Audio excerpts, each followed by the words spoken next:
Mark, we can't even keep a straight face. Sorry. We're Yeah. we've been cracking jokes for the last 15 minutes before actually hitting record here. Mhm. But for people that are listening now, I want to start off with a. We'll introduce you in a second. Mm. But I want to ask a question first because this is what we were kind of just doing. But I want to make this really relevant for people because a lot of Mm. times you hear like small talk. I'm using air quotes here if you're listening, or like building rapport. You have, and people will hear about this in a second, but you have a ton of experience Mm. and credentials. We'll get to that too. But at like the gift of gab, the Mm. talking. So, how do you personally get people to open up and feel at ease? In especially in situations like these where you're a host or a guest or in a coaching Mm. situation, just people in general. What's the through line from your experience It's good. to be able to do that well? It's a good question, and it's probably multi-layered. The honest truth is, I probably don't take myself too seriously, which can be a problem, can be a sort of a benefit to it. But I think I acknowledge my shortcomings. I'm probably aware of a lot of the things that um, make me imperfect, and I sort of talk about this anyway through my work, but I believe that giving yourself the permission to be imperfect in public makes you more influential. So I think the ability to share things that might be a bit more vulnerable, share things that might be uncomfortable to say out loud, acknowledge the truth, like that's how we connected. But I think one thing I do consistently is sort of share my own personal experience for the benefit of, I guess, processing it myself, but also to share with others to see, like, is this something that you also go through? Um, and I guess that helps in a way. Um, but it's a good question. I've never been asked that question, so I don't know if I gave your question justice. But I would say something on the lines of that. And just being deeply curious. I think I'm generally more curious usually about the person in front of me than I am about making my own point, and that usually helps. Mm. So, imperfection, vulnerability, Mm. curiosity. Mm. Those are, if I had to put it into three words, Yeah, I think so. what is it about the vulnerability piece that's so important to connecting and if we could start to, I'll start to segue here into like Mm. change and transformation. Why does that matter? I think it's an access point for being a bit more real, and it's something that a lot of us crave. I think, especially since we moved onto the online world and started curating our images, I guess, online, right? Whether that's on LinkedIn or Instagram or X or whatever you crazy kids do these days on social media or TikTok, right? But it's like filters and all this kind of stuff has made it into such a world that it's very difficult to dissociate truth from, like, reality, like, what is fake, what is true, what is, and don't even get me started about politics and stuff. But I think as a result, when we have an opportunity to open up about something that maybe we don't give ourselves permission to do, when we see somebody else do it, it sort of gives us that permission or that invitation for, like, oh, it's okay. Or I see the humanity in you that I also recognize in myself. Like, I think that's why Mm. personally I'm really drawn to stand-up comedians. Why I think stand-up comedians are great teachers for leadership communication, because really good stand-up comedians have to be aware of the limitations, of their downfalls, of their quirks, of the things that makes them not lovable or not as likable as we would want to be. And then when you own those things and you can share them in a way that is useful, I guess, in a way, um, then I think you can create real power in the connection you have with your audience. Yeah, it's funny that some of the things you might think make you not likable or unlovable or fill in the blank, Mm. especially in that context, right? Like a stand-up comedian, it's actually those are actually the things that do quite the opposite, Yeah.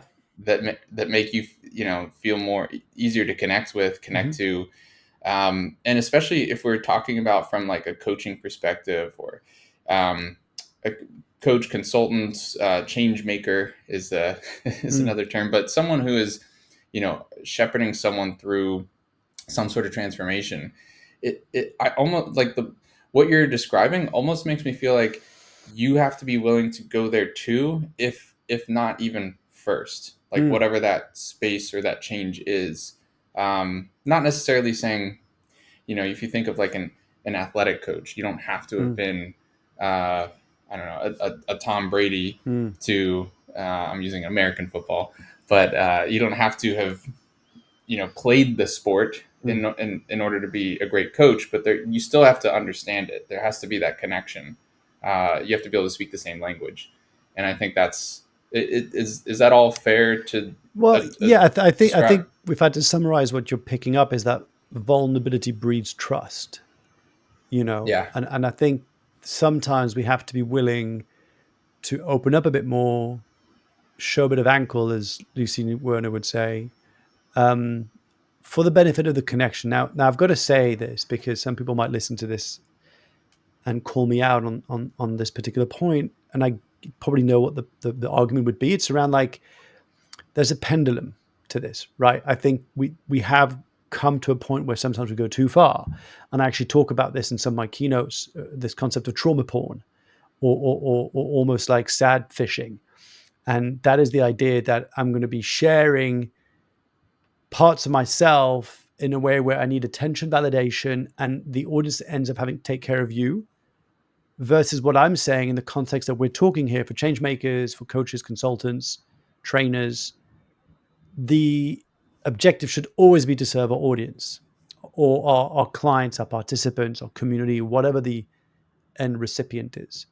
And so I think what separates therapy, for example, to compelling personal storytelling is always having the audience in mind. What's the point of what I'm sharing? What's the point of this part of myself that I'm opening up about? But also, not to get too deep too quickly, um, what I've learned through the research for writing Glow in the Dark, but also through the testimonials and the conversations I've had since of people who read the book, is that there's a part of the transformational process that happens when you own your story versus your story owns you. And what I mean by that is there was a time at which I would be terrified at the idea of people knowing or finding out that I was held back a year when I was a kid. I would have been mortified at the idea that people knew that I couldn't spell or read out loud or do basic maths. Like I would rather die than people know that, I was kicked out of conventional education and went this sort of really professional route that is quite looked down upon in France. And I used to just hide it or lie or just avoid it. And what I realized that actually that was costing me. So I think people listening to this, something I often want to invite you to reflect on is what are the stories that are holding you back versus propelling you forward, right? And I forgot how it started, but I started little by little opening a bit more about it. And eventually I realized that nobody really cared, you know, nobody really cared. And actually they were like, oh, wow, given all this stuff that you went through, it's actually quite cool what you managed to achieve. So it became more like oh yeah, I should celebrate that versus be ashamed of it. And so one of the sort of mantras I often talk about through my work is how do we go from shame to service? And it's this idea of like how do we own the stories that used to own us? And that's what I think is one of the part of freedom as facilitators, trainers, speakers, coaches, consultants. It's this ability to know that if we wish to, we could share some stories. It doesn't mean we have to, right? And it's always context dependent. The stories you pick have to be context dependent to your audience and the message you're trying to land. But I think it's a super powerful and transformative experience to experience what it's like to not worry about what people think of you. How do you own your stories is really, for me at least, fascinating and Mm, also deep mm, topic, and I'd love to talk about that. But mm, before we do, mm, you've mentioned, so that topic in and of itself, going from shame to service. You mentioned keynotes, you mentioned your book. So let's rewind a little bit and talk about, why are you here? Why are people mm. listening to you talk about these things? Can you introduce yourself and tell us a little bit Yeah. about who you are, what you've done, what you're doing? And before I jump into that, because I'm going to do a double jump back, um, It's like a you, jump rope it's game. it's a run. Yeah, yeah, definitely. Well, no, but it's so for people listening and watching this, at one point you and I worked together, and you were my chief operating officer, and you were amazing. And before you got to do that, you helped me out on a project which was my 100th episode of my live podcast, and you helped with a bunch of stuff. And I wanted to say thank you to you. And so on the night, I had like a live audience, and I said to this live audience, like, I really want to say thank you, to Riley, for helping out on this amazing project. So is it all right if we record a video so I could send him so that he can really feel the love? And like everyone's like, yeah, I'm in front of the stage, and I'm like, right, everybody on the count of 1, 2, 3, say. Thank you, Ryan. I think, or hi, Ryan, whatever. So they go 1, 2, 3. Thank you, Ryan, and I'm like, and then I send you the video, and you go like, thanks, and my name's Riley. You got right. That's dyslexia for you, right? Like that's a moment at which point before I'd have been really embarrassed because like my mind plays tricks on me. But actually, I told you that I'm so sorry, but you knew that the intention was there, right? It wasn't that I was disrespecting you or that I didn't care about you or that I neglected your own feelings. It's just that the way my brain is wired, sometimes I will mix things up. I will confuse things. I will say a word instead of another. That is an That's example. Mark. Yeah, that's an example. So, yeah. That I just want. Thanks for bringing that up. I feel like that moment, and yeah, it'd probably be useful to cover a little bit of our background or Mm, our shared history as well. But I remember that moment feeling such a I can't say I've ever met anyone else who has described having the same mix of emotions at the same moment, where it was this deep sense of feeling and on one sense appreciated and seen, heard, loved. That's a phrase that I stole from you years ago, mm. and at the same time, not me. I'm so sorry. It's It like was it's like getting an award, right? And it's not your name on the award, but and it's they you. get exactly. But it's not. Yeah, Yeah, yeah, I get it it. was. So Yeah, I publicly apologize but once again. but to your point, that's one of those.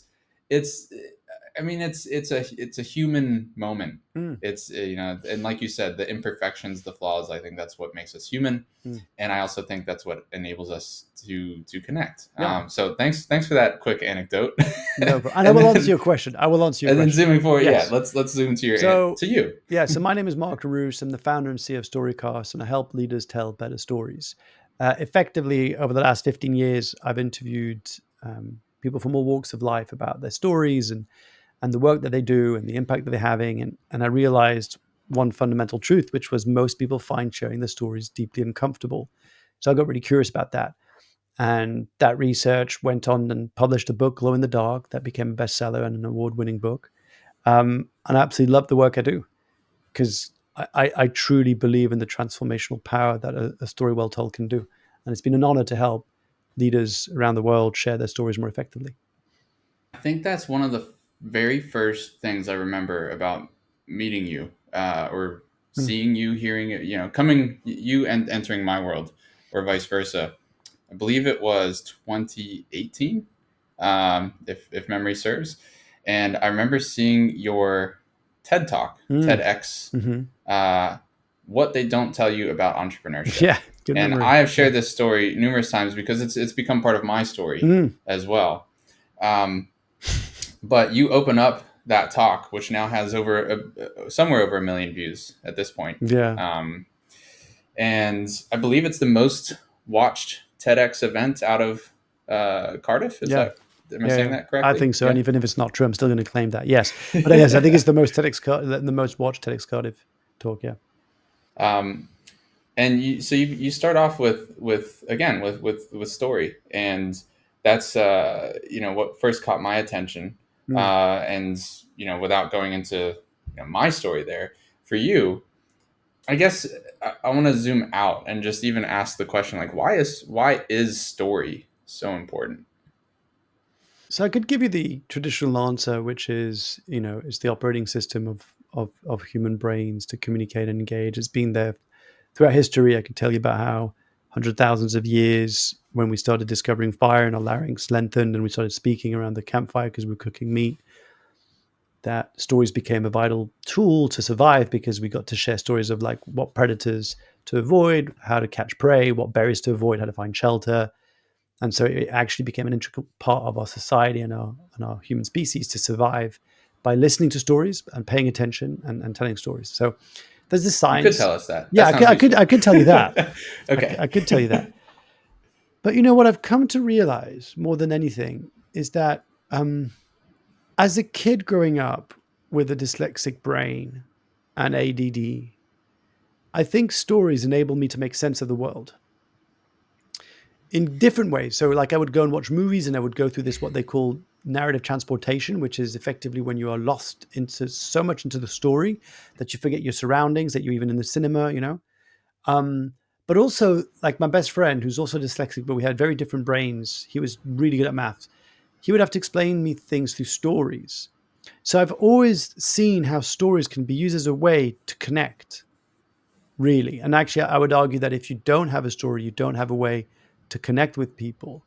And so, whether you're talking about stories for a brand or for a product or for a service or for an individual, they are the arrow to the heart, you know, in a way that I think a lot of other things struggle to connect with us as species. So I love personal storytelling in particular because when I was in my first job out of university, I was a commercial journalist, which is a fancy word for saying I was a sales exec, really, for a corporate media company selling advertorials. But the reason why I bring this back in the origin story in a way is that I would, in theory, prepare these interviews with these politicians, heads of states, CEOs, chairmen, you know, of companies around the world, and I was there to sell them very specifically an ad space in the Wall Street Journal or the New York Times or the Sunday Telegraph, what have you.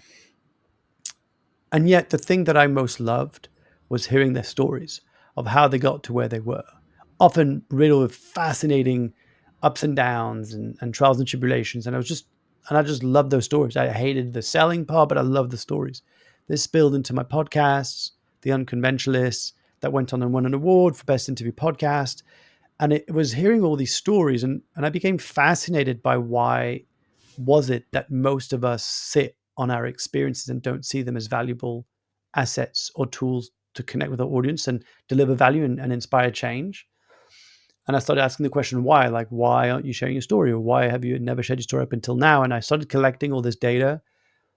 And I realized that at the core of it, there are like these 9 principles that got in the way of people sharing their stories. And one of them, you know, because there's 9 of them, one of them is this idea that we don't think we have a story worth sharing. And it's because we experience proximity bias, which is a phenomenon that happens when you're too close to something to realize how good it is. Um, you know, I often say to people, like, if what's your favorite movie? What's your favorite film? How many times have you seen that film? And people might go, oh, you know, 2, 5, 10 times. So it's the kind of movie that if it came on TV, you'd watch it. And so imagine if I locked you in a room and you had to watch that film over and over and over and over again, like 100,000 times. How long do you think it would take before you get so bored of the story that you just would rather pull your eyes out with a blunt spoon than watch another version of it? And the answer is usually around the 4, 5. But that's what happens with our story. Like we're Right. stuck in our story all the Right. time. So I just love. I said at the beginning, I really do love what a story like what a good story well told can do. Well, so yeah, it's a form of communication, Yeah, but deeper than that, it's connection. yeah, You also said earlier that I'll just to use one word, vulnerability mm, is one way that you personally help people to open up and feel at ease, mm, um, which again aids connection, mm, which is a big part of I think any coach or consultant listening, whether you use the word connection or trust, rapport, I mm, think that is an essential ingredient to be able to um, shepherd someone through something or guide someone through a process, whatever that context might look like, but mm, positive change. And so it seems like story is another way to weave that in as well. You said the story has to fit the purpose, right? Like there's yeah. different versions of a story. I think I've heard you use the phrase like a story vending machine before. Yeah, yeah. Can you unpack that? Yeah. Describe what So that look, means? the 3S sort of system of my book, when I talk about or like how to come up with turning your personal experiences into powerful personal stories that um, connect your audience, build trust, and drive action. And the first part is source. So that's effectively an exercise. I walk you through the book around how do you actually map out all your stories from birth to date, both professionally and personally. And then the second part is shape. So how do you take some of these stories and run them through this 3-part process again of shaping your stories so that they not only connect, but they actually drive some form of change, whether that's the way that people think, people act, people feel. And then the third one is share, right? So it's source, shape, and share, like the 3-step process. And the reason why I love this really simple basic concept of sourcing and shaping is that it builds a story bank. So the first part of it is I call it like your story bank. And I used to use the term story ADM. So your story ATM, you could just pull out your stories whenever you need them. But actually, what I found was a better metaphor was a vending machine. So I'll give you an example. Let's say you asked me a question. Your question was, Mark, when was the first time that you saw that people were sitting on their stories in such a way that was getting in their way of having the impact they wanted or building the business or life they wanted, and could really, like you asked me that question. I go B12 in my vending machine and I've got Steph Slack there, right? I can make up the B12, but it's like I go B12, Steph Slack, I pull that out, I run it through my 3-part story, which is context, connection, conclusion. So context is I'm running this impact accelerator program. I have a participant called Steph Slack. She's on there because she thinks she wants to become a CSR consultant for legal firms, but it's not really lighting up a fire. Okay. That's like the first bit, connection. What I realized pretty quickly is that she's not that passionate about talking about that topic. What she is passionate about, though, is when she talks about the story with the rest of the group around how she lost her uncle to suicide. You could hear a penny drop. And I remember looking around the room and saying to everybody, "What are you noticing?" And everybody's like, "I want to know more." I said to Steph, like, "What are you noticing?" It's like, this is something I really want to talk about, but I don't have any validity. I'm not a man. I'm not a Yeah. man. I'm not a psychiatrist. I'm not a professional. So she lists all these things, and like, Hmm. yet it feels like something you should pursue. So she pursues this interest, and she starts writing little articles for different publications. She starts looking at podcasts about suicide. She goes to events. Eventually, she pitches for a TEDx talk. She says she'd love to talk about this. She gets the talk. I helped a little bit craft some of the stuff. I was there in the room when she gave that talk in Folkestone, TEDx talk in Folkestone. I was in tears. There were loads of like people around. That talk's gone off and been watched more than 2 million times on TEDx. She's gone off and got a master's in London and then went off to get a PhD in Melbourne University in like mental health and all this kind of stuff. She is now like this amazing person doing, mental health prevention, suicide and AI and all this stuff. All that because she had the courage to share her story. So you see what I'm saying? So that's like an example of how the concept of a vending machine or like a story bank or a story ATM can work, because you then have like this really cool arsenal of stories that you can pull out at any moment to answer a specific question or to land a specific point. Maybe you're facilitating or teaching a masterclass, a workshop, a program, or whatever it is that you do, and someone's asking you a question. And instead of going like, here's the information, you might go, well, it's interesting you asked me that because 2 years ago I was running this workshop for a pharmaceutical company, and then you tell then they tell the story. Does that make sense? Yeah, it may. Yeah. Yeah, there's lots of thoughts that I'm filtering through here. There's two that come to mind though, that I think would be useful for the listeners. So and I'll go one at a time. I guess the first is when it comes to this story vending machine, and obviously we'll talk more about your book in a second because it sounds like you've got tons of frameworks and examples and stories Mm, to guide people through some of this process. But high level, I'll just mm, say, like we've covered kind of why story is primal, why it helps us to build rapport, which is an essential ingredient to change in that that recipe. Uh, it's also in just communication, connection. It's like there's all these benefits that come to it, and we haven't even really talked a whole lot about the personal benefits, mm. which I'm sure you could touch on Yeah. as well. But in Mm, terms of just like if we just it's a given, we know story is important. Got it. yeah. It's a powerful tool. How do we? What's the right way to tell a story? So I don't think I can hold the belief that I know the absolute answer to that. But what I will say is this: what I believe is that a story should always serve a purpose, and it should always serve the audience. In the context of what we're speaking about, which is in a professional or business context, this is different than therapy.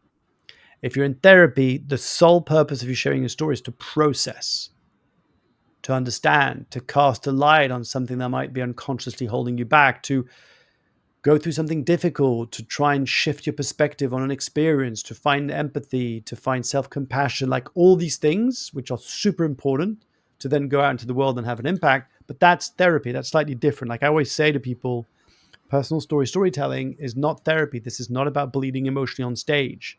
Your audience shouldn't be having to take care of your needs when you're in front of a room or in front of an audience on a stage, right? I really want to make that a distinction because, Is it yeah, fair to say, can yeah, just to put some words in check for understanding, mm, if we drew a line mm. between your story being for you versus for them, whoever that, like your Yeah, so client I say all the audience, time, I said your story is about you, but it's not for you.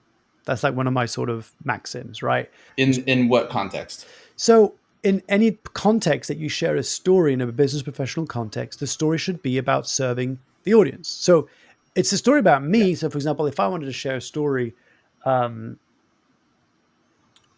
about okay, the importance of repair, right, with kids. When I fail to like be the dad I want to be, right? When I fall short of my expectation of who I aspire to be as a father, like I can really easily fall into a pattern of shame and um, guilt, right? What I've learned is that actually it's a beautiful exercise of self compassion, self love, and also in exercising repair, which is to go and apologize to my kids and to not justify. So I'm sharing the story, right? Like, let's say I'm sharing the story, but then I've got to have a point for you.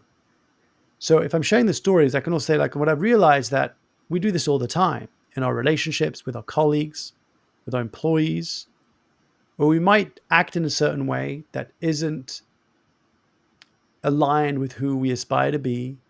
And we can either continue down this road of feeling shame and guilt, or we can acknowledge that we can do better next time. We've learned from this and repair, apologize without justifying, and move on.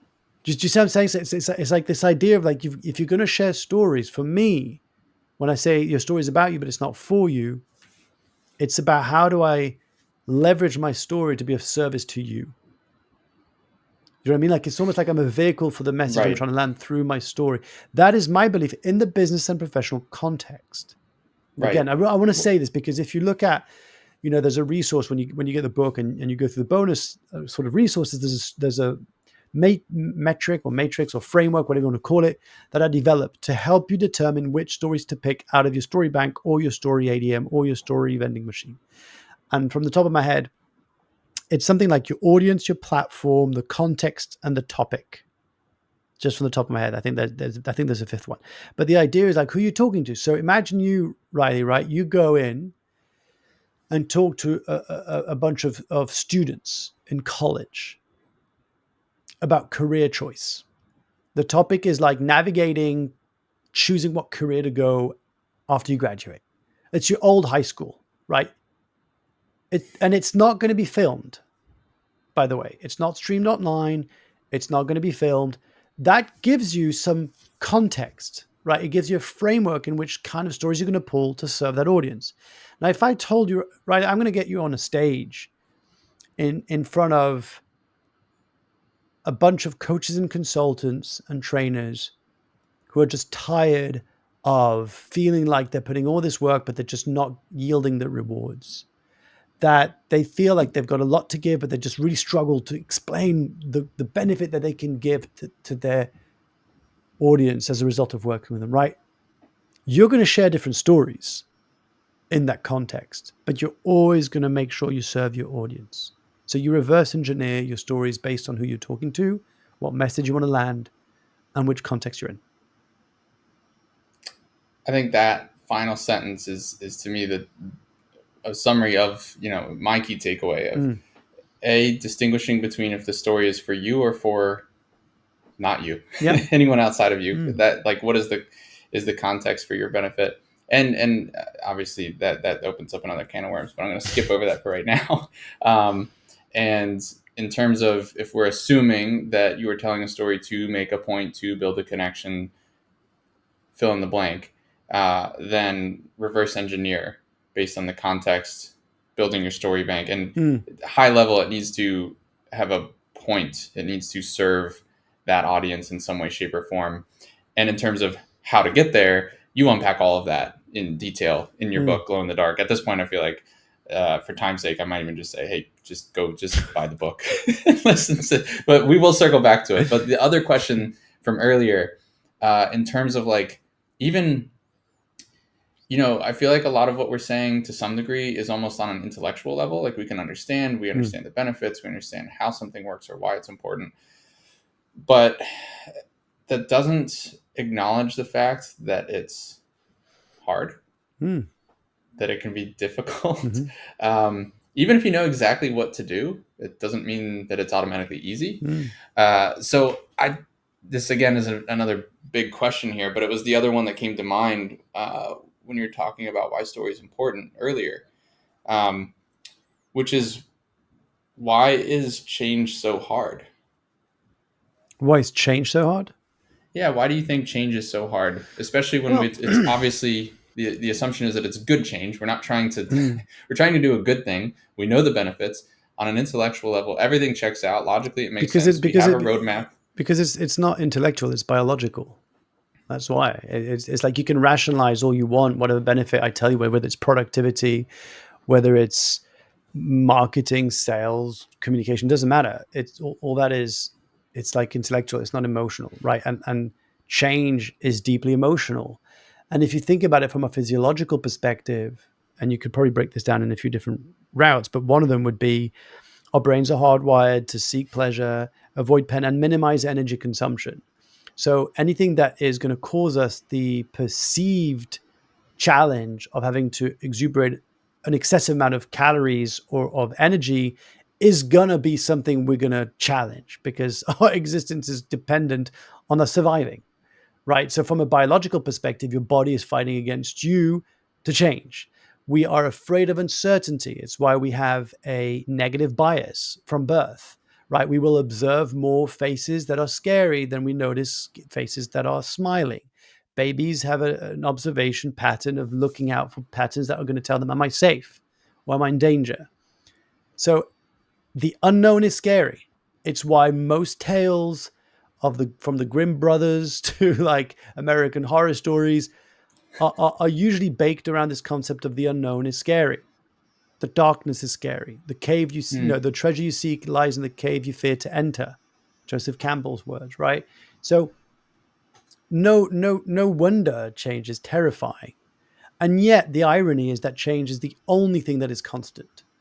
Like right now, our cells are decaying at a rate that we cannot control. We are changing. Like I legit saw in the mirror today a white hair in my eyebrow today, and I told you, I was like, what is going on here? I'm 40 years old and I've got a white hair in my eyebrow. Like, you know what I mean? I mean that's change, and there's nothing you can do about it. Like honestly, so change is difficult. I just want to acknowledge that for anybody who beats himself up, who's listening to this and saying, I know all this. Like I know some of this. Like I know I should be putting myself out there more. I know I should be connecting with people more. I know I should share a little bit more about me. But it's hard, and it's because you're fighting against your own biology. Um, and so sometimes it takes us to override our operating system or modus operandi, if you want, of being humans in order to do the work that is deep and meaningful and scary. Like I can't think of I can't think, and maybe I'm wrong, Riley, maybe you can correct me, but I can't think of an example, at least in my life, where something significant and meaningful happened that didn't involve some form of cost to my safety or to my ability to be perceived a certain way. Right. Like if I think about the major milestones, whether that's being in a relationship and becoming a father to, giving a TEDx talk to publishing a book with Hachette, like, oh my God, this podcast is not about this, but you would, I think, I'm pretty sure you were there during that process. at least if anything in conversations as a friend. But the process of writing that book, 3 years, was so brutal of writing Glow in the Dark. Like I would sit down in front of my laptop every single day and I would get my ass kicked by my saboteurs, my inner gremlins, my inner critique, whatever you want to call them, that were literally going like, who do you think you are?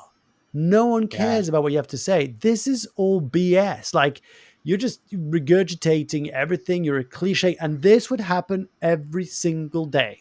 And I would have to just go, I get it. You're trying to keep me safe. You're scared that I'm going to fall flat and then I'm going to be rejected and cast away from the tribe and have to survive on my own. Thank you. But I had to keep going despite of that. And I think I'd like to finish on this note for anybody listening to this. It's like, and actually, interestingly, I learned this from, uh, I've just forgotten her name for a second. It's Dr. Valerie Young. Dr. Valerie Young taught me this, is that the feelings are the last thing to change.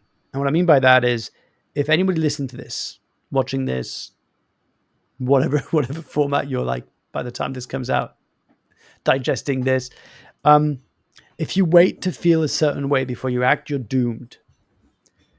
That is one fundamental truth that I found, which is what you're talking about why change is so hard. Is probably because we wait to feel a certain way before we take action. Hmm. For example, like if people invest in the program that you and Pet are putting out, for example, it's scary because there's an element of the unknown. There's a commitment. Do you know what I'm saying? Like it comes with the territory of bringing up all sorts of questions and fears, even though you know you can deliver the result, even though you've got a roadmap, even though you've got the testimonials to back it up and all this kind of stuff.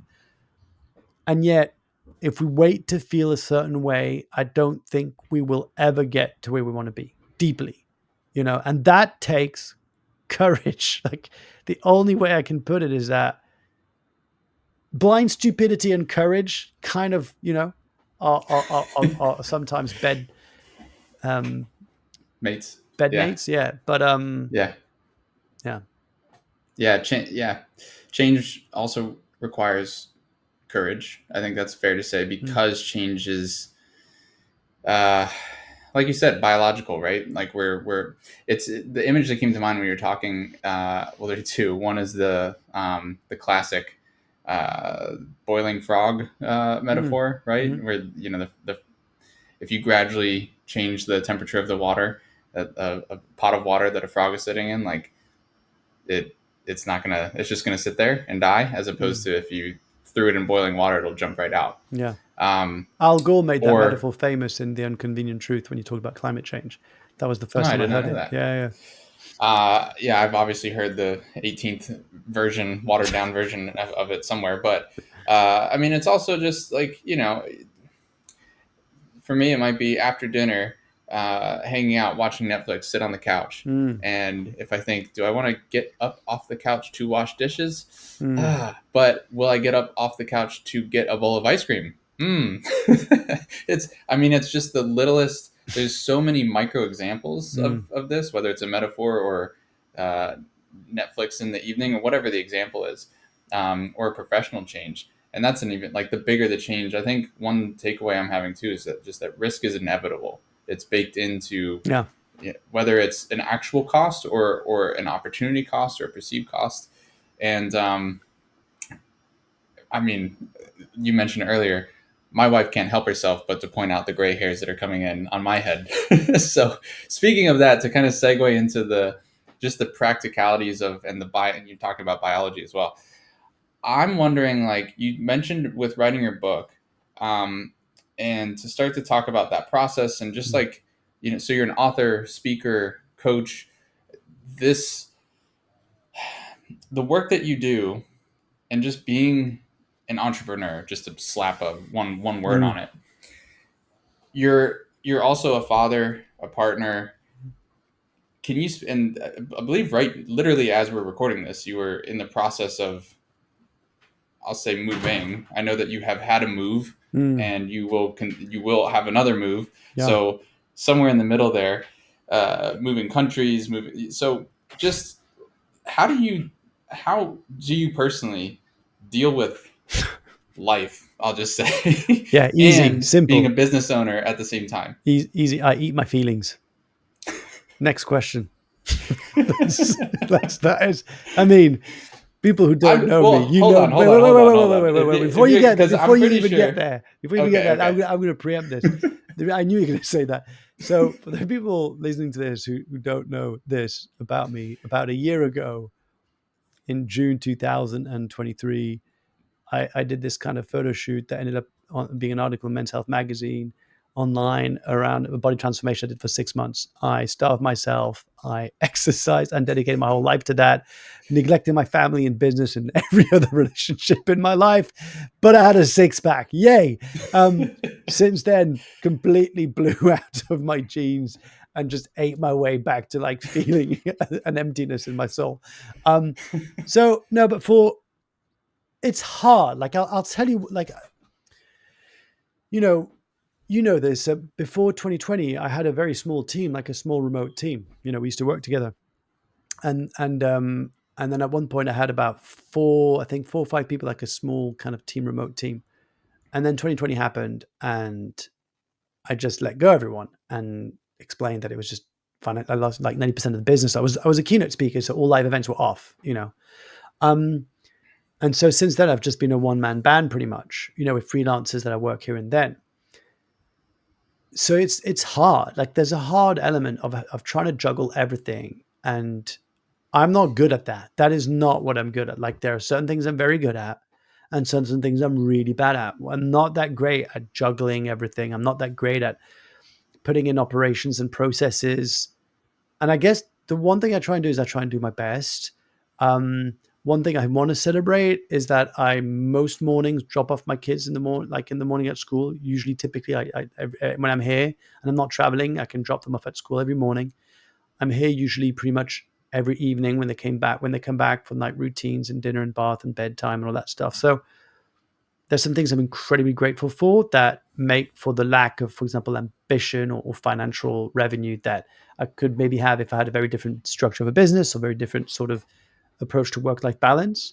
Um, and I like a good moan. So sometimes I'll send a voice note to Riley and have a good moan. That helps. I'll tell you what. I'll tell you what did help, which I haven't had in a while, which I can notice has a significant impact. Is that I used to have therapy. Like I used to go to therapy regularly. When I found out my partner was pregnant at the time, I remember going, I need to sort out my beep. Right? I don't know how much the swearing is on this show, but um, it rhymes It's with fine hit. with me. It rhymes with hit, and and I just remember like I had to process my stuff, and so I started going into therapy, and it really helped. It really helped, and I missed that. I missed that space where I can just be human. I don't have to carry any labels. I'm not a dad. I'm not a son. Because, there's the other weird thing at my age where you've got young kids and aging parents. And so you're in this in between world of caring for your kids, but also starting to care for your parents. And no one really prepares you. We talk about change. Like change is hard, it's inevitable. And that's a really difficult season of life, like the acceptance of death, of our own death. And that, anyone in business should understand like this concept that we're not going to be here forever. Most chances are businesses aren't going to be here forever. Like 100-year-old businesses are rare. Like I know we should have like a 100-year vision and a 100-year plan, but most of us aren't going to be living here forever. Now, you're going to bite me in my ass when in 20 years from now, some sort of young techie guy or girl invents some form of AI ability to live forever. But until that happens, it's like it's also for, I don't know if anybody relates to this. Anybody who's neurodivergent in some way. So I'm dyslexic with ADD.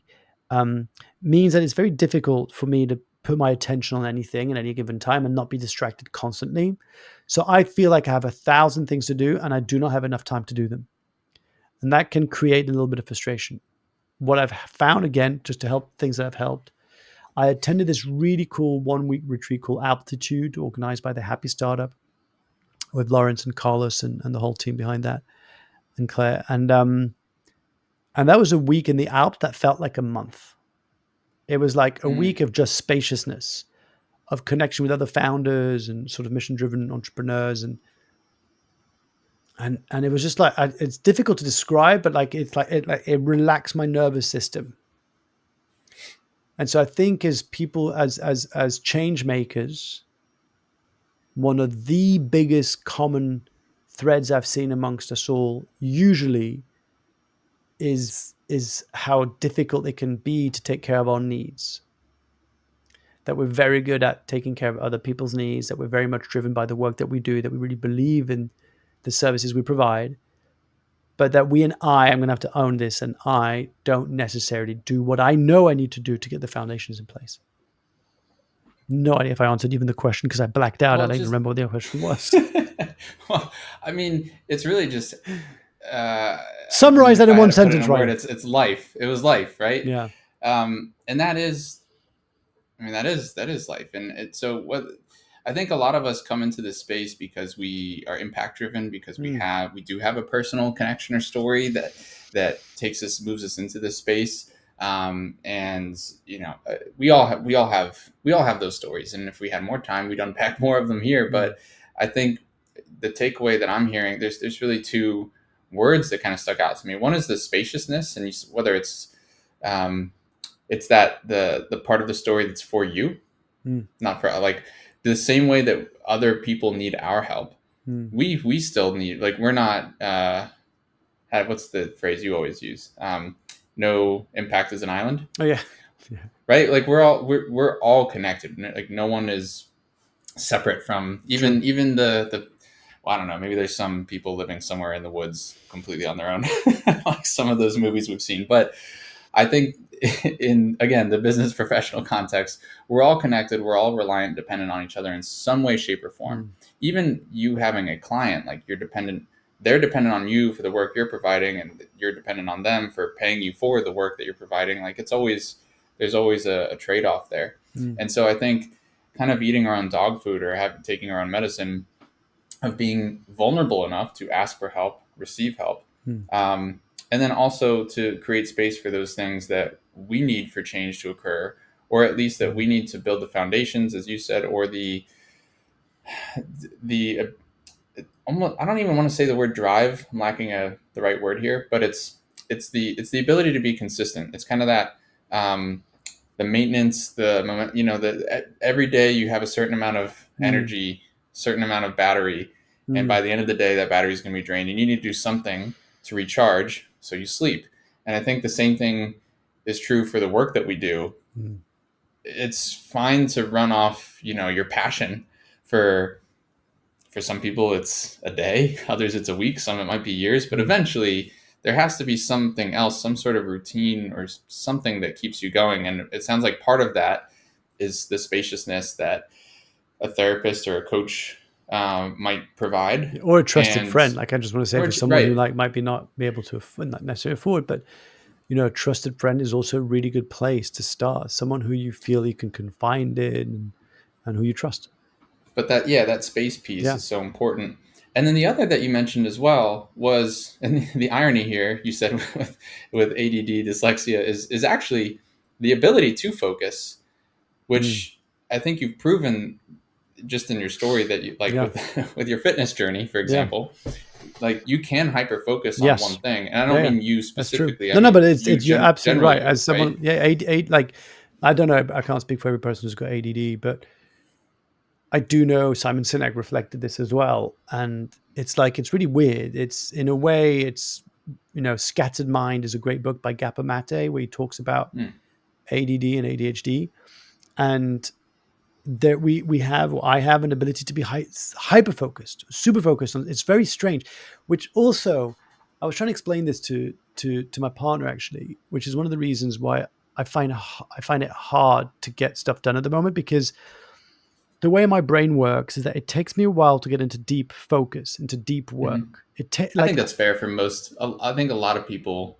would resonate with, Yeah, and so share that channel. and Yeah. so for me, it's like I need to know that I'm going to have uninterrupted time for 2 to 3 hours to perceive my ability to get something on my list that's important to get done.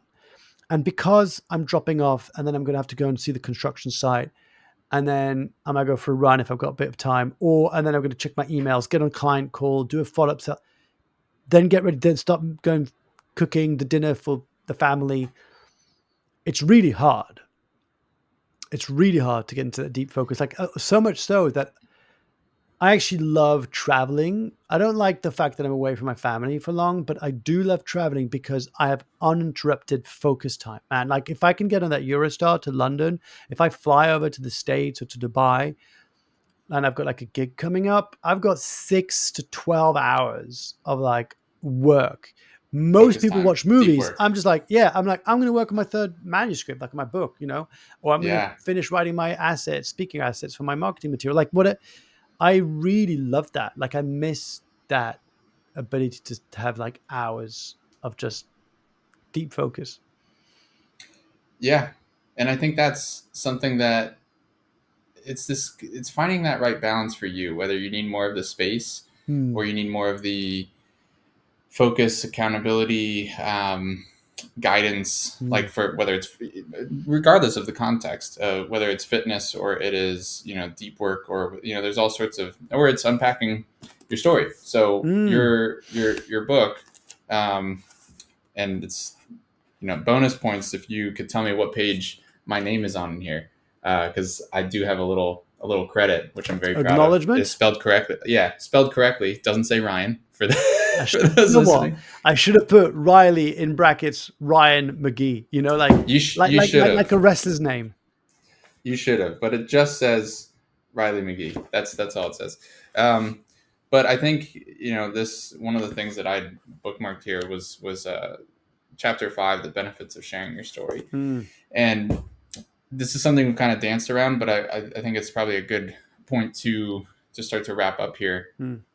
Is that the space to, like, having that space, what regardless of whatever it is, and something we work on, we talk to coaches and consultants on this quite a bit, Hmm. which is the difference between working on your business versus in your business. And I Hmm. think we can get so wrapped up, same is true for, I think, anything in life, but we can get so wrapped up in the day-to-day, the monotony, the routine, the, wake up, grab your coffee, grab the, like, you just, the whirlwind of it all, that carving out that space and protecting it the same way that you would show up for a meeting with a client, or for a meeting with, a potential gig, whatever the thing is. But if you have something in your calendar to meet with someone else, I think it's a really useful tool, or trick or tip, is to put a spot in your calendar and treat it as, like, for yourself, and treat it as if you're meeting with someone else, but you're meeting with yourself. Yeah. And that, for you, if it's the Eurostar, that uninterrupted time, I think that's so useful, however you want to use it, whether it is that deep work, working on your business, that focus time. But also, Hmm. I found, if I'm honest, something that, I feel weird admitting, but I started, even though, obviously I was part of the editing process for this book, Glow in the Dark. And Team glow in the dark. You were, yeah. I remember when you took yeah, the time to put your, yeah, that was awesome. Thanks, man. so I saw, all the components and pieces that went into it. But then when I actually started over and started reading it myself, and this was, years ago now, but at the time when I was reading it, I hit a spot where I was like, oof, I Hmm. don't know if I want to keep going. And it Hmm. was actually because of how good the book was. It was forcing me to own my shit. Hmm. And I think I've seen someone else. I don't know if it's actually in this book or I saw it online, but someone else said this book is part business, part therapy, because Oh yes, it's yeah, yeah, yeah. I right. think Do, that's. do you know who's said that? Is it Nikki Butler? I think it's Nikki Butler Perhaps. who's been like one of the most amazing Yeah. supporters of this book. Who literally told me that this book changed her life. Like she's gone Yeah. off on this whole other trajectory. She's yeah, yeah. Nikki, I think it's Nikki Butler. Well, Shout out to Nikki if she's listening. that is fitting, because the subtitle of your book is how sharing your personal story can transform your business and change your life. Yeah, So it yeah. does, it is spot on. It's on brand. It makes sense. Hmm. But I think, the point in me bringing this up is that, um, sometimes it's you have to do that work first for yourself, Hmm. and you might need help going through that. But regardless, it's like when you share your story, like you said, it's not. in the business context, it's about you, but it's not for you. Mm, But I think oftentimes to even get to that place, we have to be able to come to terms with and understand and dive into and unpack, etc. Our own story. So I think even though we often jump into this type of work to be able to help others, I think a lot of times we do somewhere along the way, either it happens naturally or we have to carve out the space for it. We have to deal with our own shit and heal our own traumas or unpack our own stories, whatever version of that lands for you. And I think that's something that this book mm. is just a tremendous tool for. So Thank you. actually, Appreciate I that. guess this is one long-winded way of saying thank you for writing this book, because I think it has served so many people. And Thanks, it man. is I mean, the cool thing about it too is like, no matter who you are when you read this, because of the context, the frameworks, the stories that you provide, it's going to be your own personal journey. Mm. Like, it's does that make sense when I say that? Yeah, I mean, it's I don't know if I mentioned this in the book anymore. I can't remember, but a friend of mine and an incredible editor, Emily Gindelsberger, who helps people write memoirs with Tucker Max, and she's become a really good friend. And she edited part of my book and stuff, and she's just been awesome. And I used to, we used to convey, because she was writing her memoir at the time, and I was writing Glow in the Dark, and we were exchanging kind of the process. And I remember telling her, like, I think the Trojan horse of Glow in the Dark is healing. I was like, that's the Trojan horse of my book. I want it to be healing. And she said, start making your Trojan horse and make it your central premise and your central promise. Sorry. And I've always been very wary and shy about that because, do you remember I used to say, you might call this woohoo, and you're like, you say woohoo too much. Just own it, Do you remember that? And so that's why I love this work so much, and why I'm so frustrated at times that I wish I could do more of this type of work, especially in corporate and around the world, because I just believe in it with all my core Mm. because of the ripple effect that it has. The person sharing the story is transformed. The person hearing the story might be transformed. And then the people who are affected in that person's life are transformed. So it's like a win-win-win situation, Yeah, right? what Like a ripple effect. a Yeah. ripple effect, because I cannot tell you. It's very difficult to put this into words. It really is. Like when I've worked, because typically when I work with clients, I've got quite a high-end ticket sort of program, coaching program when leaders work with me. It starts at 10K. And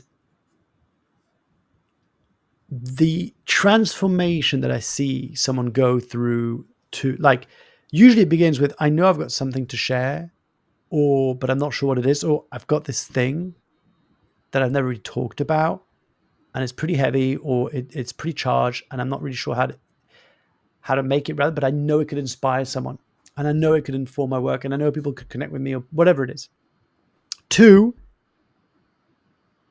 I can't stop telling my story. The ripple effect and what's come back as a result of me sharing my story has been unbelievable. I've seen people win awards, write books, go and give talks on stages, transform and pivot their businesses. Like, it's life change. It's hard, but life changing work. It really is, and that's why when it won in 2023, yeah, because the book came out worldwide April 2023, and right after that, it won the best. What was it? What was it? That was it. The best personal development business book award at the Business Book Awards, and I was so proud that that was the category I won, because it was always my ambition to build a business book that also had a deep, meaningful, transformational journey. Like those two worlds, I wanted to bring them together, because typically, I think that's when I pitched the book. When I pitched the book, I said, typically we have storytelling books about frameworks. You should share your story. Stories matter.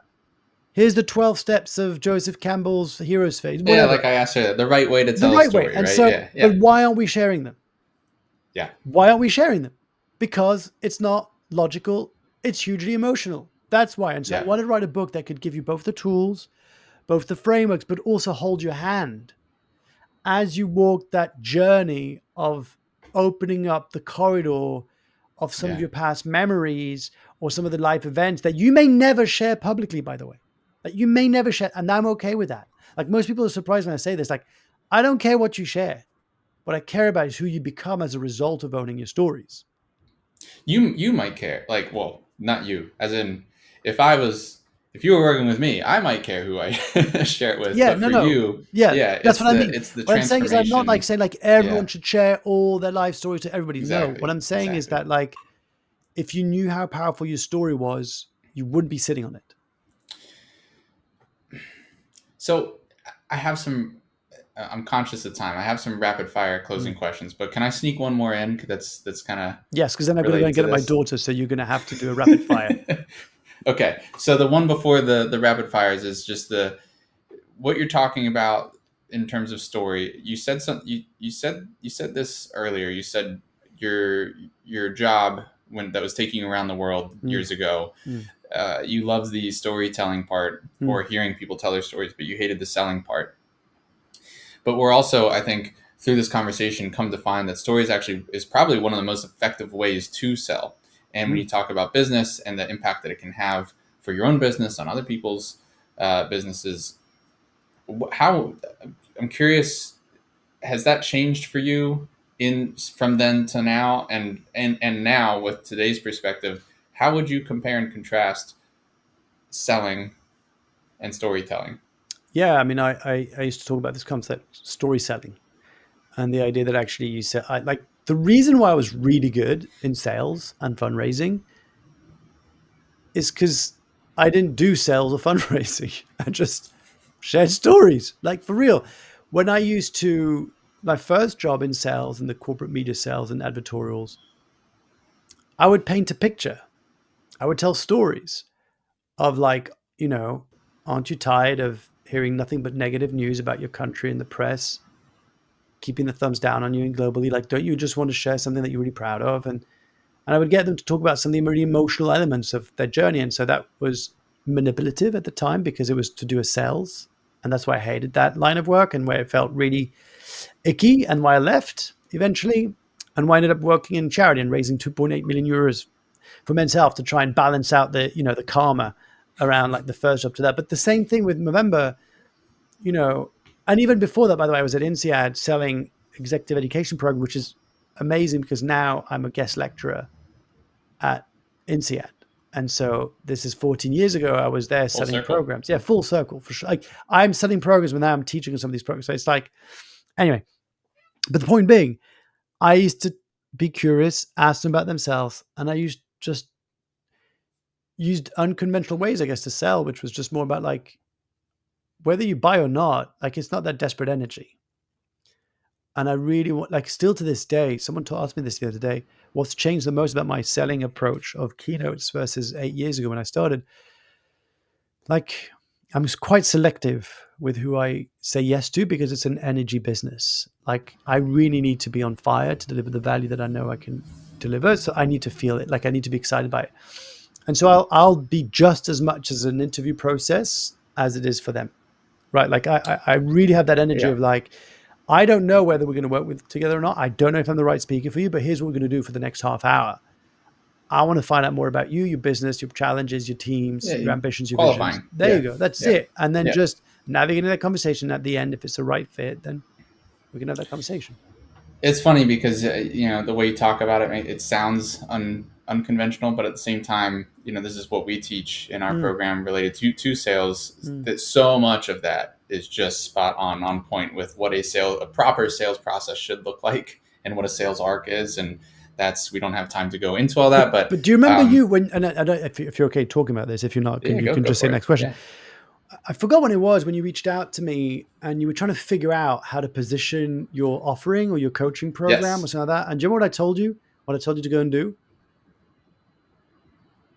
I believe if I were to paraphrase it, it was go talk to people. Yeah, right. So I Basically, was like, yeah, go and test your hypothesis. Go and yeah, talk to people, ask them about their problems, what solutions they're seeking, what is it that they wish was different, what is it costing them, and see if you see a pattern. And you will, like, yeah, and you did, and then you went off, did all your amazing stuff. But it's so funny that we forget the primary vehicle that we have, which are conversations and curiosity.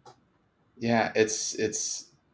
It's surprisingly simple. It doesn't mean that it's easy by any No, stretch at all, but it is no, surprisingly simple. And it's funny because, yeah, that became the foundation of a pilot program that I launched that was successful, and then that became the program that I built after that, and then it's so that cool. then merged in with PED, and that's what we're running today. But anyway, it's not about me. Rapid fire questions. We'll close out here so you can get back to life, pick up your daughter. So, um, if you and we'll just keep this short answer. If you could change just one thing in your life, we could do, like, snap my fingers, guaranteed it's going to change. Um, what would that thing be if we were to say 1 year from now? It would be, you have to wait a year, but guaranteed it's going to change. It's going to Oh, happen. What is that thing? it would be that I somehow trust that I have all the time in the world, that whatever time I have left in the world is enough, and that I can slow down. Slowing down. I like that. Okay, this one I'm going to steal from you. You probably stole it from somewhere else, though, to be fair, 100%, because I've heard it other everything. places. All right, so the American version is, um, everything in your life that you have accomplished is gone, erased. It is, no one remembers it. That was Lewis It House. is, I stole that from Lewis House. I remember now. that's Yeah, where it was. yeah. But there's one truth that you've learned that you can pass on. We can slap on they're not even billboards anymore, but the Mm, electronic screens that are in Times Square, so everyone looks up and they see it. You picture like where the ball drops, and you've got millions of people looking up at this, and that is what they will remember you by. mm. And that is what your gift to humanity is this one truth that everyone just takes on face value. They know this to be true. What is that thing? There's something like, so cliche. I don't know why this comes up. I would say something like, in the end, love is all that matters, and that includes loving yourself. Ooh, that's a good twist. I don't think I've heard that twist on. I Mm. know you said it's cliche, but okay. So final question for you. Um, do you think you'll change anything as a result of this conversation after today? A couple of them. Well, one of them is like, we need to hang out more. That's like the first thing I've been thinking about for this Oh, you conversation. just you buttering me up, Mark. Yeah, Thanks for. no, no, for real, like that. It's interesting. I don't know why. Like I'm quite fortunate that I get invited on a few podcasts, and every time I love these conversations. Not all of them, and not all of them as much as this, Riley. You're Thank you. special. Yeah, Um, it's because you mean Ryan. Ryan, yeah, So special. Ryan should be like your alter ego as a wrestler or something. Um, Riley Ryan McGee. Yeah, Riley, it's very Ryan, Irish. yeah, yeah. Yeah. No, it's really what comes back down, and there's a bit. It's not. I don't know if sadness is the emotion that comes up, but it's like the slowing down piece. Like, why am I such in a rush? I'm running around like a headless chicken every day. This year, since we moved back, like since we moved to like the front, it's just been so mad. Like, it's Yeah, just well, for unreal. context for people, you lived in England for Yeah, 12 14 years, whatever. years, Yeah, yeah, 12 years, yeah, something like a long time. yeah, You've moved back to France. yeah. You are moving again. You're Yeah, we've still moved. Well, so working on a house. we Yeah. calculated this. By the time we move into a house, which we've bought and been renovating for a year and a half, by the time we move into that, our daughter, who's just turned 7, will have known, I think, 6 or 7 houses, 6 or 7 different Wow. places that she's moved Wow. since she's born. Yeah. Um, so we've had a Talk about lot of change. changes. Yeah, like a lot of change. You know, Yeah. yeah. So there's been so much going on, which you could use the metaphor of life of seasons, right? Which is like we all go through different seasons, and sometimes you're in spring, sometimes you're in autumn or winter or summer, what have you. And I'm someone who usually is A-type personality that I need to be doing lots of things. And if I'm not achieving or doing, I often see that as negative or as failing. And so, what I want to be better at, and this has been an ongoing process for the last 10 years at least that I can think of, right? It's sort of slowing down, like this concept of slow is fast, like slow is fast. I tell this to my kids all the time. But it is this sort of, oh, and I'm going to finish on this, and I don't know why this is coming up. I heard this on the podcast the other day. I think it was Grant Baldwin's podcast called The Speaker Lab. He had a guest about a week or two ago. So I don't know by the time this comes out when it will be. But anyway, it was the episode right before Tamsin Weber, because I know Tamsin, and it was the episode that was just before hers. This guy talked about, he's like someone who's he built like the speaking business. He talks about his processes and operations, the kind of stuff that you and Pet are really good at. And he had this concept. I was half listening because I was cooking, but I want to go back and listen to it. And he said the difference between strategies and activities, which I really liked. I really resonate with that. Is like the stuff you do in your day that keeps you busy, those are activities. It's not a strategy.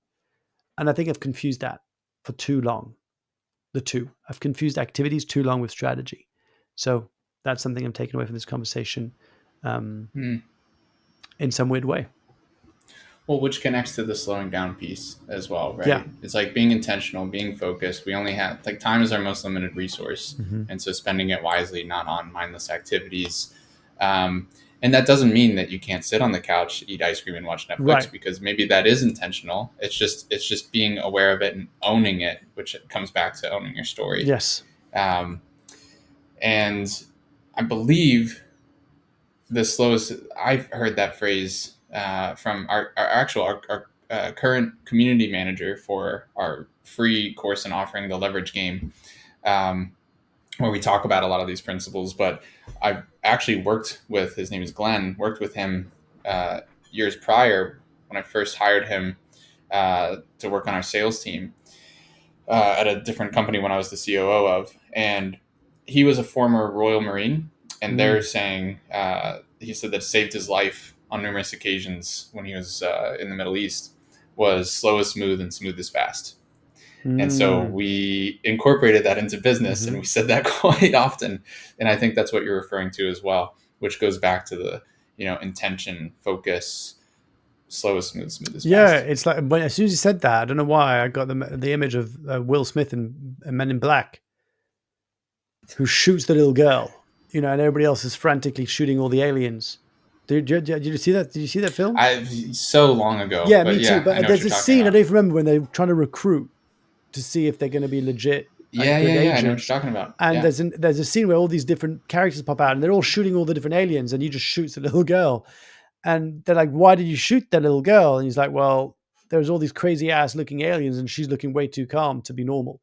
But what I mean by that is that was like a very clear, slow is smooth, smooth is fast. This idea, like he saw the clarity of like this is the thing to focus on, not all that noise around. Yeah. And we can do the same in life, in business. And I think that's an awesome point to end on. So I just want to say thanks for taking the time, Mark, and You're coming on welcome. the podcast. Always a pleasure, brother.